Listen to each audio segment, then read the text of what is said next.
practice and getting ready to play a game. It's not rocket science or brain surgery. So it's, just hopefully did his, like I said yesterday, did as much as we needed to and as little as we needed to. No, I mean, I just think, Jay, we've talked about it all year. We have to be stars at what we do. We don't have to. We're not asking Tyler Zeller to break a press by himself here. We've got to be stars at what we do. We've got to be great in our roles, and if you collectively do that, then you give yourself a chance. And against the best of the best, all you are giving yourself is a chance. And then you have to get over the hump by making plays, and those type of things have to happen. Again, it's easier said than done, and it's why they're picked by many to represent the East and by some to win it. And so I think that they have a bigger margin, and that's okay. I mean, we've got to figure out how we can play best on every possession, focus on every possession, and see where we stand.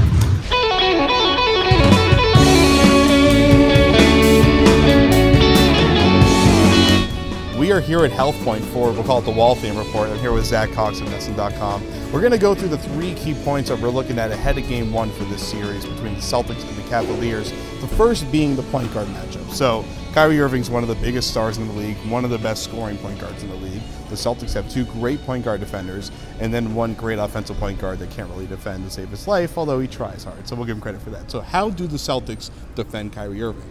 Well, I mean, it's got to be Marcus Smart off the top to start the game at least, because the Cavs are a tough team. You've got so many guys that you need to account for. You can't focus everybody on LeBron, or else Kyrie Irving's going to go off and score 55 points like he did earlier this year. Can't focus everybody on Kyrie because obviously LeBron is LeBron. And then you got Kevin Love out there who can shoot threes, who can do that kind of thing. I think it's going to be a combination. This whole defense is going to be a combination of everybody. It's going to be a real team effort. I think we're going to see a lot of rotating, a lot of switching, a lot of that kind of stuff. But it's going to be Marcus Smart and Avery Bradley to start off at least. So you're probably looking at maybe they're switching off every 4 minutes or so. Is it every defensive rotation, every time they do a substitution pattern? Or do you switch even every couple minutes or so? I think Brad's going to kind of play it by ear, because I don't think he's really never been in this kind of situation before where you're playing the same team for they hope 5, maybe 6, maybe 7 times in a row. And I think it's all going to be kind of play it by ear. If Kyrie Irving's going off for a couple minutes, they're going to have to fix something up. If they can't stop LeBron, they're going to have to shift some guys over. And they obviously have some guys that defend better than others. We've talked about Smart and Bradley, and they've got Jay Crowder, who's probably going to see a lot of time on LeBron. I'm interested to see how they figure it out, because it's obviously a tough test that a lot of teams haven't been able to figure out this year. And the thing is, we're talking about the point guard matchup. The matchup against LeBron dictates a lot of that, because you might see Avery Bradley covering LeBron a lot.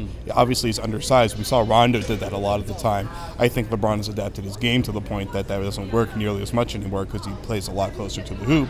But Avery Bradley is probably the best on-ball defender on this team. Maybe Marcus Smart is playing a little bit better than he is right now, but Avery's got a little bit of a size advantage there. So do you think you could see Marcus or Avery covering LeBron? I think you're going to see both of them, yeah. I honestly think they're going to have 5 or 6 guys cover LeBron at some point in this series just to see what works. Because, I mean, it's got to be Evan Turner to start the very first game. You're not going to see that much of it down the stretch. I mean, you're going to see a lot of Crowder on him. You're going to see a lot of Bradley, I think. I think you'll definitely see a little bit of Smart on him. He's the most dynamic player in the league, so they're gonna be throwing everything they got at him. Okay, so our second question here is, how do the Celtics go offensively against this team? They've been more of a pace and space team the whole year. You're going to have to attack the rim, because the Celtics aren't that good of a three-point shooting team, even though it is kind of embedded in their offensive system. But the Cleveland can close out. They can get in your face on three-point shots. So you're going to have to attack the rim. Isaiah Thomas is pretty much as good as it gets in the league as far as being able to attack guys coming at him on the three-point line. But he's pretty much the only guy on this team that's really good at that. So what do the Celtics do to try to get into the paint, and how do you score over Timothy Mozgov, who is pretty much the biggest defensive center in the Eastern Conference right now? It's tough. I mean, that trade was really what vaulted the Cavs really into this position. They were always going to be a good team, a good playoff team, maybe a year or two away.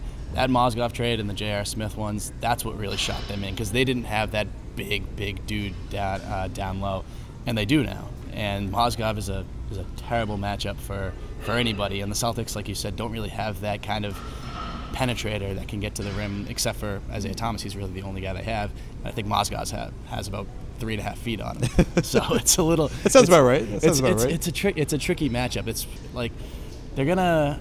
It's gonna be tough to create offense here in this series. Like they're gonna try to do it with the 3-ball. Not particularly good at doing it with the 3-ball. So they're gonna have to try to get to that rim. They have to. I mean, Isaiah Thomas obviously is gonna play a huge role in this series, which everybody knows. And that brings us to our last question: is how big of a role does Isaiah Thomas play? Is he the X factor for the Celtics, and what do you expect him to be doing? Absolutely, I think he's going to be the most important player in the series, or maybe not the most important player in the series. I think the most important, the biggest thing in this series is going to come on the defensive end, where Thomas doesn't really have all that much of an impact. But for the Celtics to have any chance, he's going to have 1 or 2 just like podium games, just ridiculous 29, 30-point efforts where you have the rest of the league really looking and saying, wow, Isaiah Thomas he's legit, he's the man. That's really what they're going to need, because he's their most dynamic offensive player by a long shot. The thing is, we kind of glaze it over at the first part. What do you do defensively with Isaiah? Because you could hide him on J.R. Smith. You could try that, but J.R. Smith can bully smaller guys. Mm-hmm. He's the kind of guy that can back him down from the 3-point line, then spin around and hit a shot. So what do you do defensively with Thomas?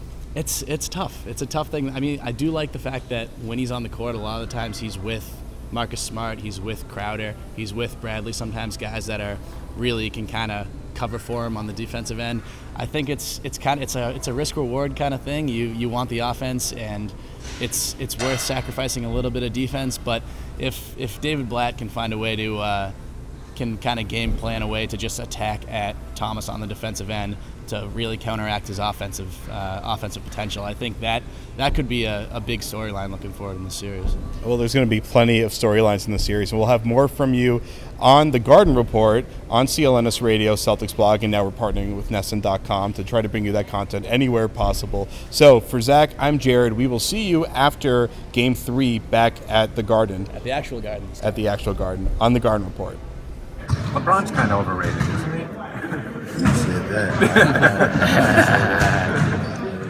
So how do you contain him? Those type of players, you just try to make it tough on him. Take away what he wants to do.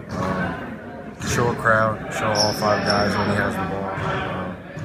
I mean, it's hard to stop a dominant player like that, but you just got to try to take away what he likes to do and make it tough. Make everything he works for, make him earn. You got to do it as a group, not just one guy. From talking to people who have been through it and everything, why do you think there is an idea that experience matters in the playoffs and it's not another game? I mean, it does matter. At the same time, if you don't have the experience, you can't. I mean, you got to go out there and play still. And I think, just like I said before, for rookies, like the best experience is being out there on the floor. I mean, and that's for guys who haven't been to the playoffs either. You can talk a good game and you can say whatever you want, but once you get out there, you got to play. I mean, the hoop's still 10 foot and the ball's still round, so it shouldn't be that much. As you're looking at this, as you're looking at this series and studying them, is there a certain way that you want to impact the game when you come into it? Myself personally, I just want to be myself. Let's come in and make plays and try to change the output of the game. And that's what I'm gonna do. I'm gonna just come in and play like I've always played and just try to change the pace of the game.